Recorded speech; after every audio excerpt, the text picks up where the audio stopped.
I'm Chris Martin, and this is Half Hour of Heterodoxy. This show is produced by Heterodox Academy. You can find out more about us at heterodoxacademy.org. You can also find us on Facebook under Heterodox Academy and on Twitter at HDX Academy. My guest today is Frank Lechner.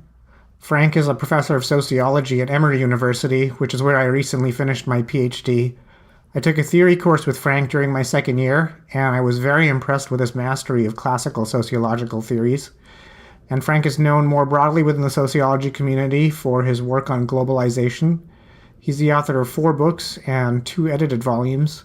His most recent book is The American Exception. It's a book about American exceptionalism that covers several aspects of American life, including politics, religion, law, sports, and the media. I invited Frank to the show in part to have a dialogue about a piece I published about asymmetric polarization in America. We also discussed a first-year seminar on conservatism that Frank taught in 2016. To my knowledge, that's the first seminar of its kind at Emory.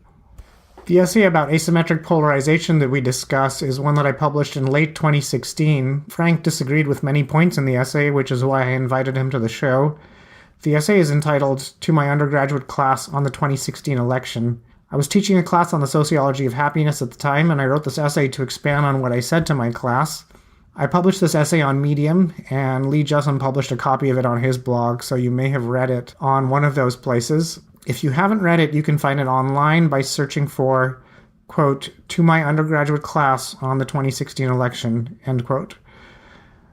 Now, the essay doesn't exactly represent what I said to my class. What I actually said to my class was quite brief. I wrote this essay afterwards and then sent it to my class to read if they wanted to. And the essay primarily makes 2 points that I made in class. The first is about ideology quite broadly. The first point is that liberals, libertarians, and conservatives appear to have different moral foundations, and this is one reason they misunderstand one another.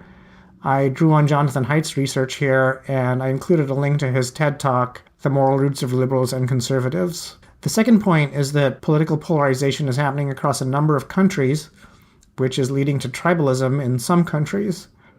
I argued that polarization itself isn't a problem because polarized parties can still reach compromises, but that refusal to compromise is a problem.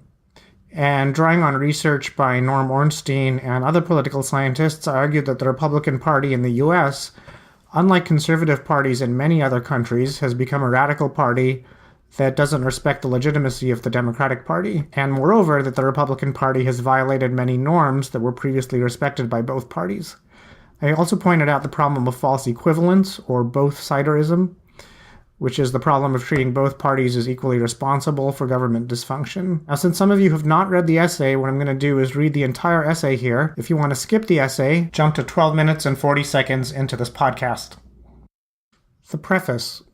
Although I was initially reluctant to talk about election results, the election of Donald Trump was unusual enough that I felt obligated to explain its significance to my class. This essay expands upon what I said to my class. I have published it here because it may be useful to others in the academic community, particularly those who teach students of a variety of nationalities, a fairly common situation at private universities in the US, and those who teach students who uniformly adhere to one political ideology. The essay. I've been mulling over whether to talk about the election in class. Because we have so much material to cover already, I decided not to do that, but given many responses to last week's assignment on negative cognitive distortions, I also realized that the results of this election matter to your happiness. Here are a few points that may help you make sense of the election, especially if you've traveled internationally or plan to live outside the US. My first goal is to explain the ways in which America resembles other countries in terms of its political diversity, and why such diversity arises. My second goal is to explain why the current American political scene is unique, which may help you make sense of the election of an extremist candidate like Donald Trump. Liberals, conservatives, and libertarians. Political ideologies are driven by different fears and different stories. Liberals are afraid that people at the bottom of society, or the margins of society, will be oppressed. Conservatives are afraid that people will detach themselves from nationalistic and religious obligations that prevent society from descending into chaos. They would prefer to have a society that is aligned with traditional and divine edicts. Libertarians are afraid that people who are vested with authority will abuse it, inhibiting the efficiency and economic growth that arise when individuals have freedom. Many researchers have attempted to explain this diversity, and one cogent theory posits 6 moral foundations: harm, fairness, national loyalty, sanctity, hierarchy, and liberty. Everyone cares about these foundations, but for conservatives, concerns about sanctity, hierarchy, and loyalty are just as important as concerns about fairness and harm, whereas for liberals, fairness and harm are most important. Libertarians primarily value personal liberty. These distinctions matter because they can be partially traced to heritable differences between people. Other factors matter too, of course, and cultures vary. Conservatives in India and China are not interchangeable. But heritability indicates that globally, most people will be somewhere in the ideological middle, but some will be markedly liberal, conservative, or libertarian. If you fail to appreciate the foundations of these differences, people will seem crazy, stupid, ignorant, or immoral. This talk by Jonathan Haidt explains moral variability further. This is the point in the essay in which I insert the link to Jonathan Haidt's TED Talk. Appreciating political variation may also help you understand politics in whichever country you spend your adult life. If you live in a 2-party country, you will likely find a split between a liberal party and a conservative party. In the US, libertarians tend toward conservatism because libertarians believe that people should be rewarded in proportion to their economic contributions, and conservatives in proportion to virtue. Hence, both tolerate inequality. In European nations, you may find liberals and libertarians clustering together because they both reject authoritarianism and religious orthodoxy. If you live in a multi-party nation, you'll find more segmentation. A conservative party may be nationalistic or religious, and it may be very conservative or just slightly conservative. Nevertheless, parties will fit into a similar ideological map. Global polarization and American polarization.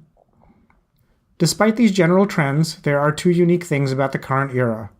First, many nations have undergone polarization. One consequence is that people have sorted into ideological tribes based on which political party they support, and these tribes have mutual disdain.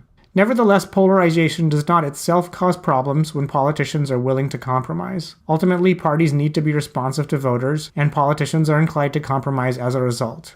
Yet compromises require mutual respect, and the US, along with a couple of other nations, has a unique problem. In the US, political science research shows asymmetric polarization. The Republican Party has become a radical party that has discarded the idea of respecting the opposition. Politicians have never been saints, but they have historically respected traditional norms of how to govern. Even though these norms are absent from the Constitution, they have enabled cross-party compromises. Conservatives have usually been more respectful of these norms. At the national level, the Republican Party, thanks in part to Georgia Congressman Newt Gingrich, began to discard these norms about 2 decades ago, which is around the time you were born. Some of this has trickled down to the state level and lower, but it's more difficult to generalize at that level. Describing this change, 2 veteran political scientists, Norm Ornstein and Thomas Mann, have written this frequently quoted summation. Quote, "The Republican Party has become an insurgent outlier in American politics. Ideologically extreme, contemptuous of the inherited social and economic policy regime, scornful of compromise, unmoved by conventional understanding of facts, evidence, and science, and dismissive of the legitimacy of its political opposition." Here's a summary of Ornstein and Mann's book, and here's a lecture by Ornstein on this topic. At this point in the essay, I link to a summary of Ornstein and Mann's book and Norm Ornstein's 2014 Lambeth lecture at UNC Chapel Hill. Some people disagree with this assessment, and you can find Ornstein debating an opponent here. At this point, I link to an AEI debate entitled, "Is the Republican Party Too Extreme?" I agree with Ornstein's assessment. The Democratic Party has done some problematic things, but it hasn't discarded norms to the same degree, and it has respected the legitimacy of the Republican Party, evident in the greater willingness of Democrats to compromise with George W. Bush than of Republicans to compromise with Barack Obama. Because of this radicalization, Democrats cannot be responsive to voters when they are elected to govern. According to the new logic of the Republican Party, Democratic politicians should be voted out if they accomplish nothing. So for electoral victories, it pays to ensure that Democratic politicians accomplish nothing. Voters then become angered about the lack of governmental responsiveness and elect Republicans instead. This politics of rage has produced more radical presidential candidates among Republicans, culminating in Donald Trump. Washington Post commentator E.J. Dionne traces that trajectory in a recent book summarized in this short video. At this point, I link to a summary of Why the Right Went Wrong by E.J. Dionne Jr.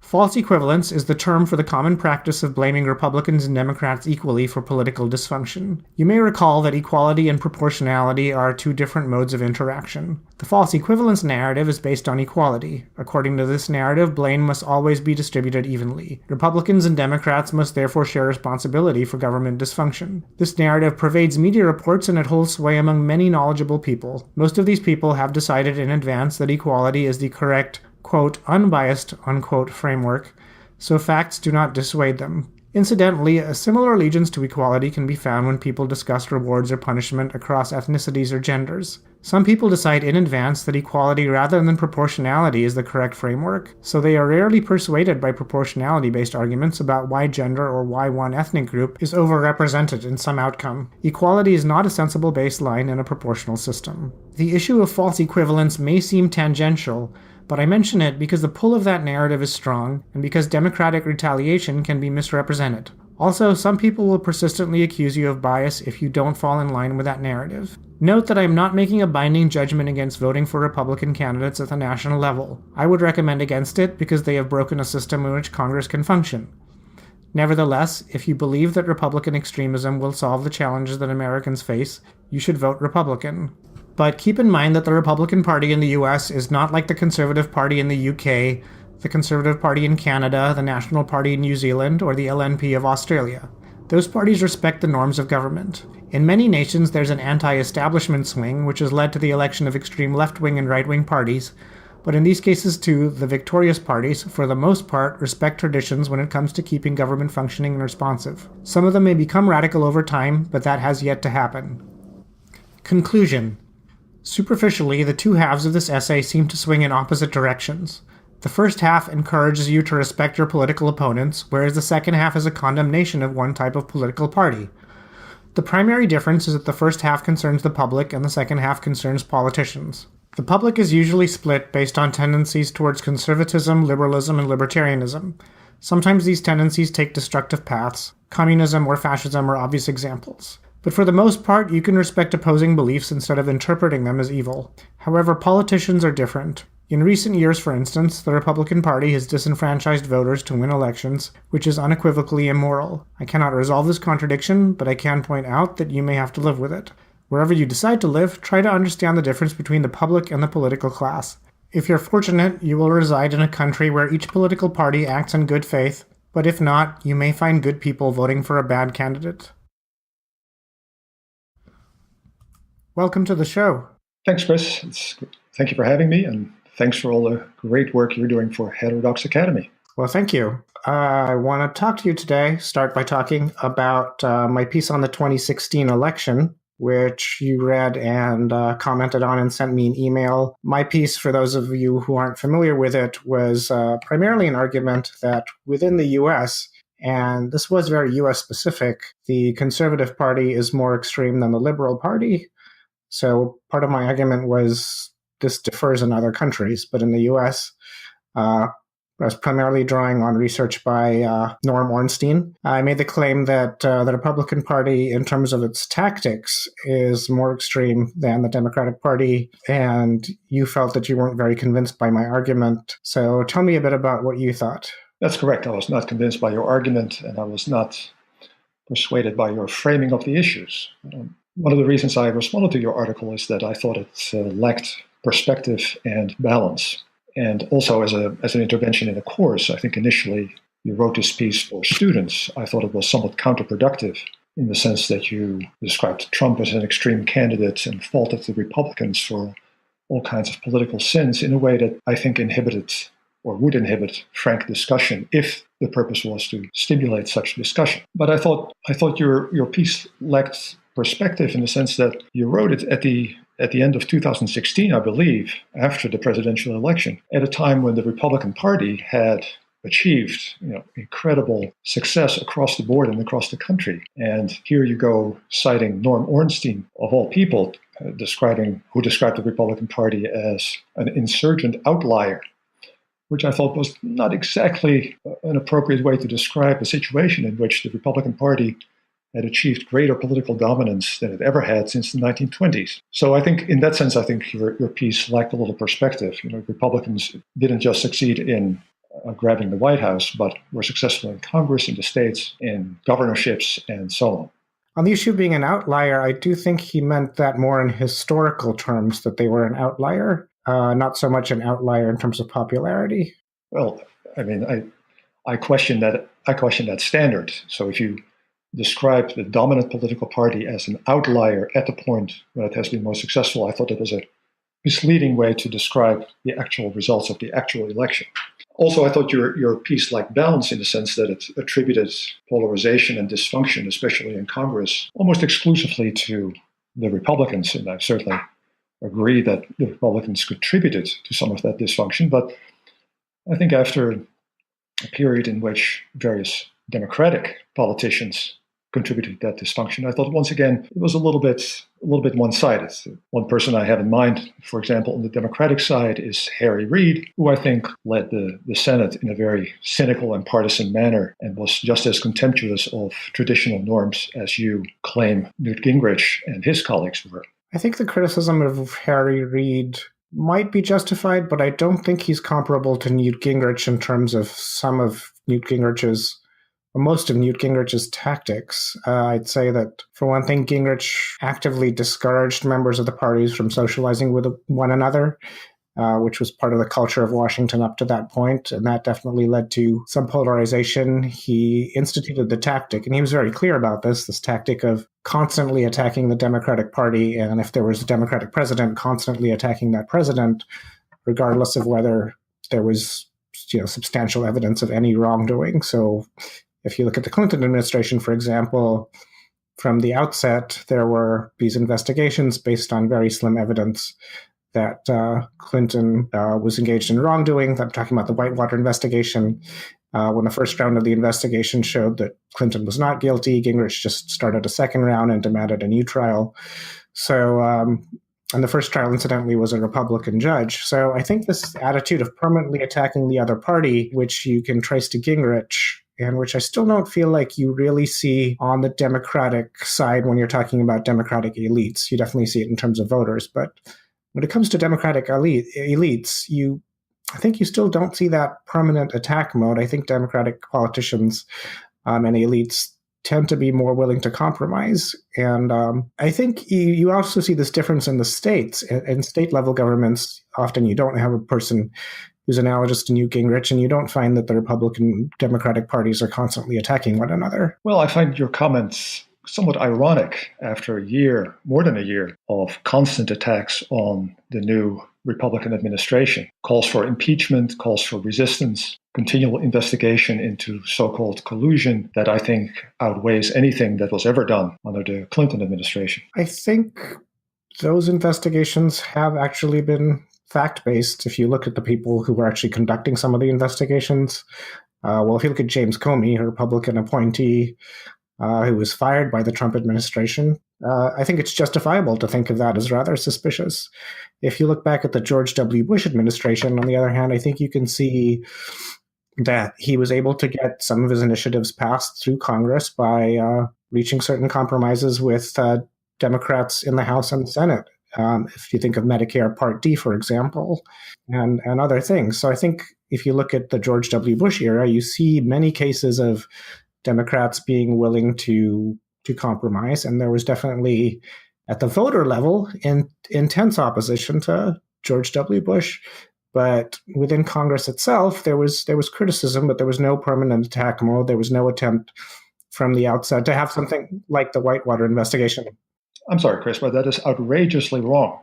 Democrats across the board vilified George Bush after those compromises on Medicare and also on education. And of course, those compromises were in areas where George Bush expanded the role of government and expanded government benefits in a way that many Democrats, including Ted Kennedy, agreed with. And I quite agree with you that that's evidence of compromise between Republicans and Democrats. But when Democrats held a majority, as they did in the first Obama administration, they discarded any interest in bipartisanship and used their majority to push through the Affordable Care Act in a rather unconventional manner. So my point is not to excuse the Republicans, but to simply make the point that polarization has happened in many ways across the decades, and that I think it is very one-sided to blame the Republicans for undue polarization. On the issue of the Affordable Care Act, I think people often look at the final votes and the fact that no Republicans voted for it, and also the use of the reconciliation method as examples of a lack of partisanship. And I think if you look at it procedurally, you see that in the Senate, there was a gang of six, a so-called gang of six with 3 Republicans and 3 Democrats who worked on the text of the bill. Ultimately, there likely would have been Republicans voting for it, apart from intense pressure by the then Republican Senate leader, Mitch McConnell, who said that they would be severely punished if they did. He kind of explicitly said that he wanted the Affordable Care Act not to be bipartisan, but you can definitely see negotiations happening during the Senate where Republicans gave their input into the Affordable Care Act. And I think the use of reconciliation was partly because Republicans routinized the use of the filibuster, which then required 60 votes, which was very hard to get. And up till, I mean, if you look at the trend of the filibuster over time, you do see Republicans, this spike every time Republicans are in the majority in the Senate. And then admittedly, Democrats do retaliate. But because of this routinized use of the filibuster, I think the only option they had. Well, see, I think your whole framing of the issue as Republicans doing something and Democrats retaliating is itself a partisan presentation of the actual process. Of course, the reason why Democrats use the unusual procedure to pass the Affordable Care Act is not simply the use of the filibuster, but also the fact that Massachusetts elected a Republican senator to replace Ted Kennedy, partly out of discontent over the Affordable Care Act. And I don't blame Democrats for using their partisan advantage at a time to do what they wanted to do and to achieve their goals. I'm simply pointing out that framing the various disputes in Congress and the various debates over various issues as simply a matter of Republican intransigence and Democratic desire for compromise is a very partisan presentation of the facts. So if you were to talk to your class about the 2016 election or the changes in the Democratic Party and Republican Party over the last 30 years, let's say since the Gingrich era, how would you describe them to your class? Well, we actually did discuss the results of the 2016 elections in my class on the sociology of conservatism, but in a very different way than you present in your piece. First of all, I myself prefer to teach the debate. I prefer to have students make up their own minds and to consider arguments and evidence from many different sides. And so we focused more on the way in which Donald Trump as a candidate departed from traditional conservatism. We try to evaluate the way in which he might or might not be able to achieve his actual policy goals insofar as he had coherent policy goals. And we try to assess the political landscape in view of his somewhat unconventional candidacy. And so we focus not so much on the 30 years prior, but on the actual situation that had been created by the 2016 elections. And of course, we had the advantage that in my class, we had been talking about conservatives, conservative policies, and so on and so forth. And so the rise of you might say, populist candidate within the Republican Party raised all kinds of interesting questions that were worth discussing in that class. So we had a very good and I thought very productive discussion. But the basis for that discussion was that I myself did not put forth a particular partisan interpretation of the outcome of the election. So in the class, did you have some students who, by examining the evidence, reached the conclusion that one party was more extreme, either party? Well, I did not, and they did not frame the discussion in terms of whether a party is extreme or not. I think that is a somewhat useless epithet that is obviously useful for partisan purposes, but that was not the goal of the discussion in my class. So we did not use that kind of language, and that was really not the purpose of the analysis that we engaged in the class.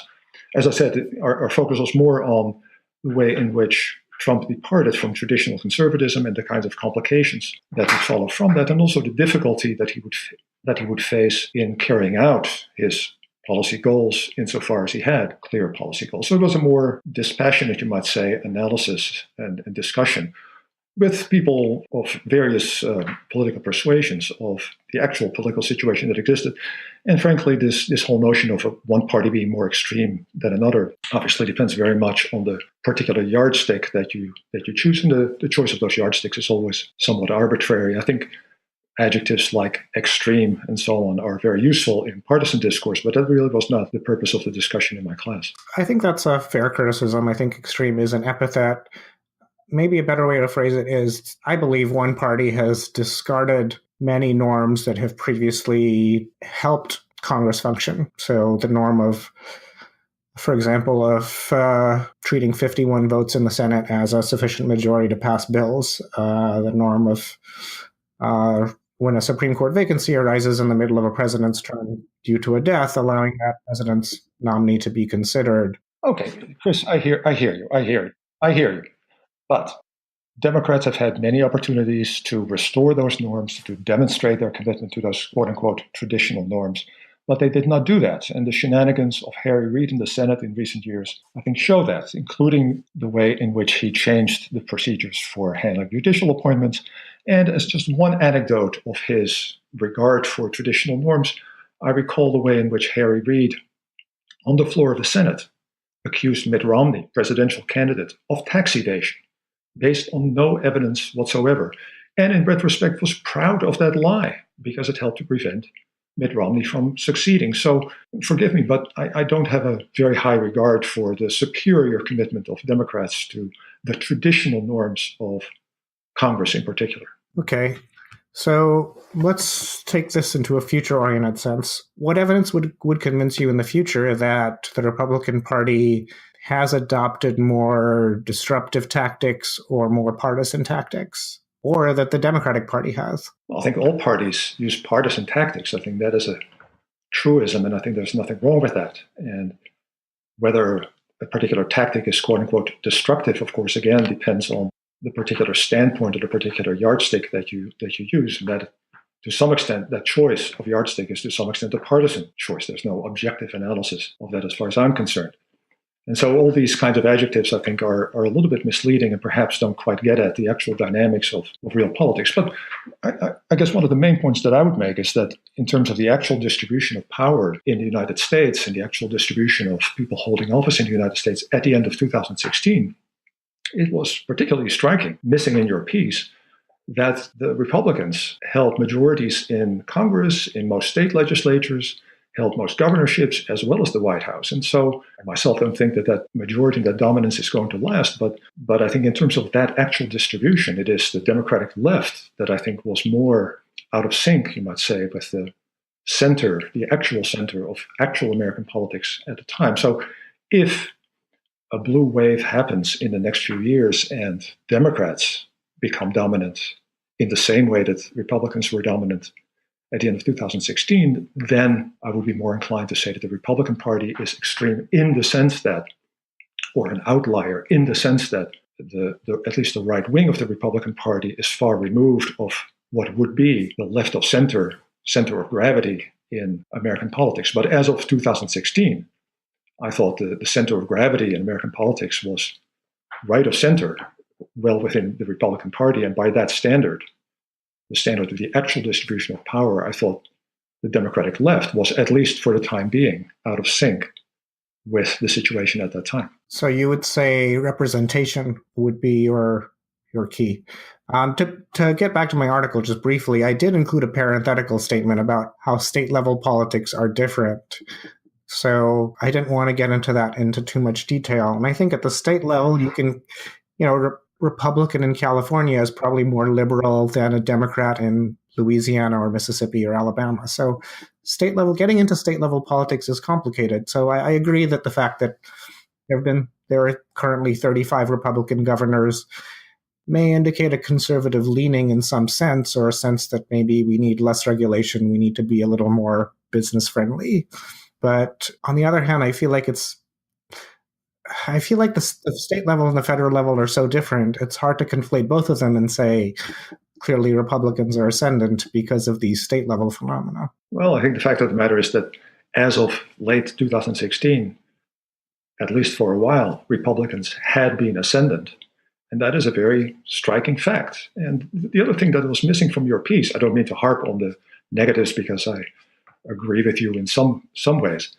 The most striking thing that was missing from your piece was the opposition. That is the fact that Hillary Clinton lost the election. And there again, I think your piece lacked perspective and balance. That is, the election was just as much a referendum on Hillary Clinton and the kind of campaign that she had conducted as it was an affirmation of Donald Trump.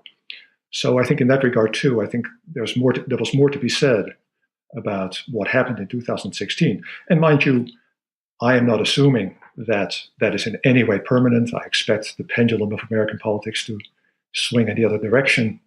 And so I think that our judgment of what happened in 2016 needs to be carefully circumscribed for that reason. I think that's a fair criticism. I think maybe 3 or 4 years down the road, we can look at it in hindsight and have a clear picture.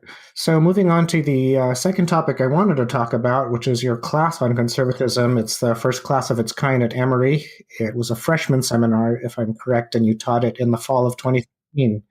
Could you tell me a bit about how you shaped the syllabus for that class, why you decided to offer it, how it worked out? Sure. I thought there was a need for a little bit more diversity in our course offerings pertaining to hot political topics. And I thought in particular, there was a need for a course that actually dealt with the actual ideas of actual conservatives. And so I designed that course with that basic goal in mind, that there would be at least one place where a small group of students would be able to be exposed to conservative ideas, conservative policies, and so on, and be able to debate them honestly and seriously.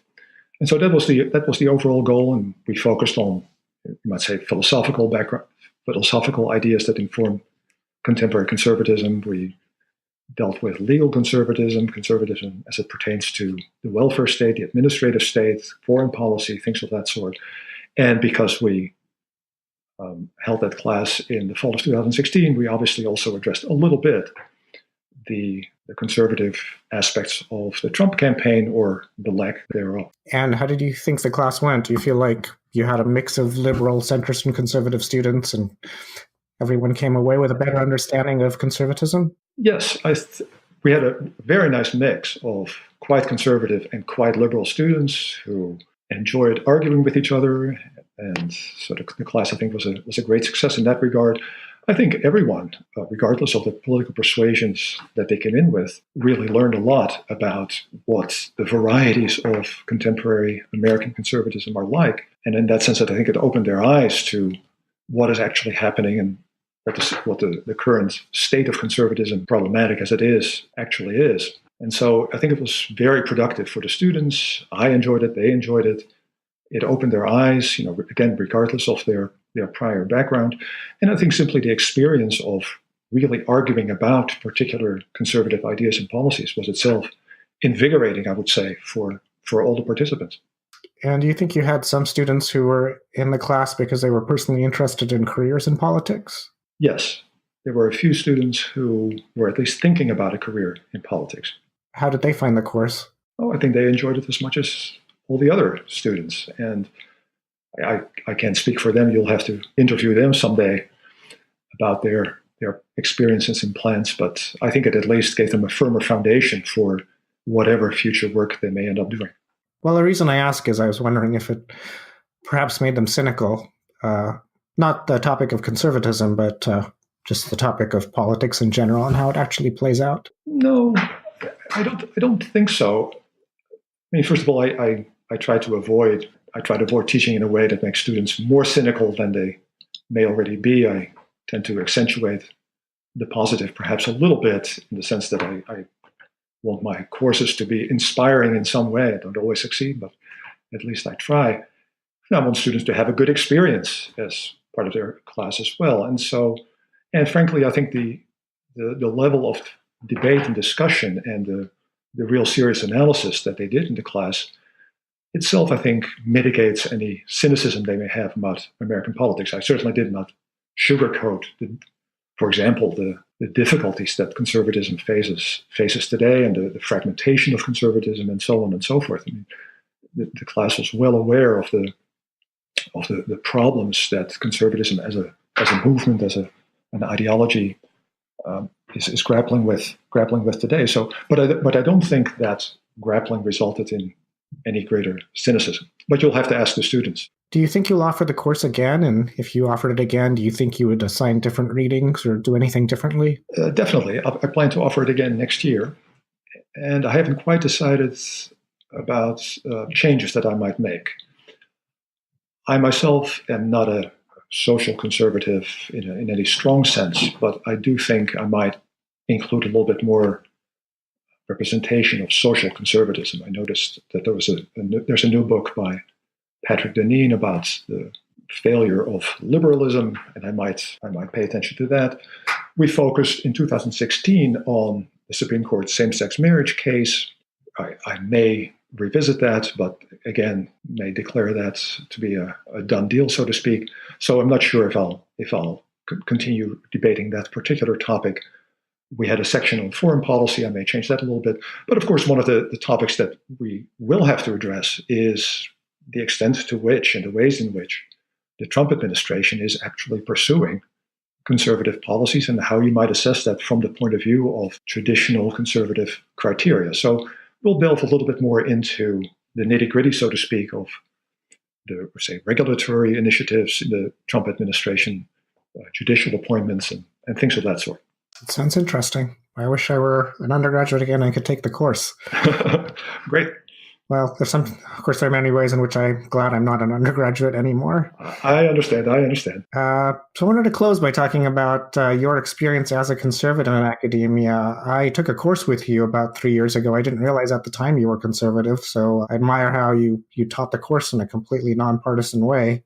But since you are a conservative, do you feel like your ideology has affected your success or not affected your success as an academic, or affected the extent to which people take your ideas seriously? I don't mean to come across as a contrarian with regard to everything you say, but again, I would question the framing a little bit in the sense that I don't think of myself as very conservative. I do sympathize with the views of many American conservatives, but I am more inspired by the European liberal tradition. I grew up in the Netherlands, and I am in favor of significant progress and significant reform in a number of areas. And so I don't think of myself as a conservative in a traditional sense, and I resist that label a little bit. But for the sake of argument, I'll accept it.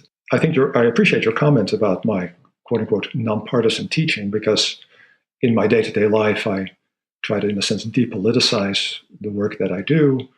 I don't put my own views forward in a very strong manner. I prefer to create a space in which students can analyze arguments and evidence as honestly and as seriously as possible, and to provide them the tools and, if necessary, play the devil's advocate for whatever side needs my support or needs my articulation.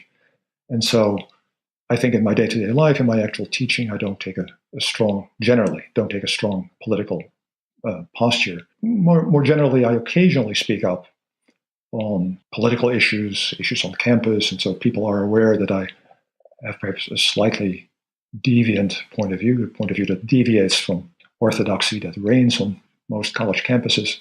But at the same time, I don't fight any quixotic battles against the dominant culture. That sounds like an assessment in which you feel like it has not, in many ways, affected or hindered your career, which is encouraging. We do have other members of Heterodox Academy, too, who have written about how as conservatives, they feel like their overall experience has been positive, and they're happy they chose a career in academic life. Yes. I would say that my experience is positive, but a little bit mixed. It is positive in the sense that I certainly have gotten a lot of support. I enjoy the work that I do. I love teaching. And I'm surrounded by smart and dedicated colleagues, and I'm very much a part of my academic community. So I don't have a sense of stigmatization or discrimination. And in fact, as I said, I feel supported. I also think that I've benefited in a way because having a minority voice, so to speak, on a number of issues, in a sense, has given me a particular role to play that I feel I actually add to the diversity of views on campus in a way that perhaps some more progressive-leaning colleagues do not. So I do think I have a distinctive contribution to make, and I think that's valuable. At the same time, of course, because my leanings are more to the right, I do get irritated at administrator rhetoric about social justice or any other progressive issues that are touted by perhaps not even so much faculty as administrators. And like many colleagues who lean to the right, I am also concerned about the homogeneity, the ideological homogeneity of many college campuses. I was intrigued by the article by Chris Smith in the Chronicle recently, where he called BS on what he called the grossly lopsided political ideology of the faculty of many disciplines, and so on and so forth. And I agree with that assessment. I think that's an assessment that Jonathan Haidt and Lee Jessam and Jared Crawford and several others would share. That was actually the basis for founding Heterodox Academy. That was one of the articles that started it all. Exactly. And I greatly appreciate his and your initiative to make Heterodox Academy possible. Well, thank you. And on that note, I think this would be a good time to wrap up. Do you have any closing thoughts? No, I enjoyed the conversation. Thank you for being on the show. Thank you, Chris.